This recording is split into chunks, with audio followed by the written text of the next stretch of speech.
Hello, ശുനി ശേഷം ഇന്ന് ഒരു വിശുദ്ധയായ അമ്മയുടെ ഫീസ്റ്റാ. ആരെന്നറിയോ? വിശുദ്ധ മോനിക്കാമ്മ. മോനിക്കാമ്മ വിശുദ്ധ അഗസ്റ്റിന്റെ മമ്മിയാണ്. വിശുദ്ധ അഗസ്റ്റിൻ നിങ്ങൾക്കറിയാവോ? പണ്ട് കുറെ കുസൃതിയൊക്കെ കാണിച്ച് പറഞ്ഞനുസരിക്കാതെ ജീവിച്ച ഒരു കുട്ടിയായിരുന്നു.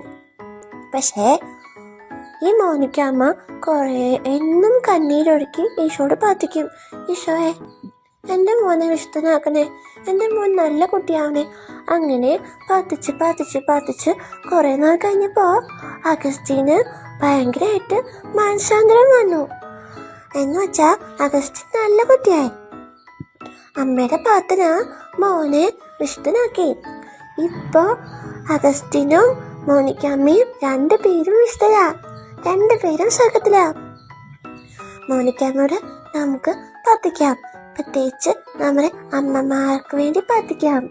അവര് എന്നും ഈച്ചോപ്പരടുത്തിന്ന് നമുക്ക് വേണ്ടി പ്രാർത്ഥിക്കുന്നതുകൊണ്ടാ നമ്മളും നല്ലതായിട്ട് സന്തോഷമായിട്ട് ജീവിച്ചു പോണത്. മോനിക്കാമ്മേ, ഞങ്ങളെ എല്ലാവരും അനുഗ്രഹിക്കണേ, പ്രത്യേകിച്ച് ഞങ്ങളെ അമ്മമാരെ അനുഗ്രഹിക്കണമേന്ന് പ്രാർത്ഥിക്കാം. ഈച്ചപ്പ bless you.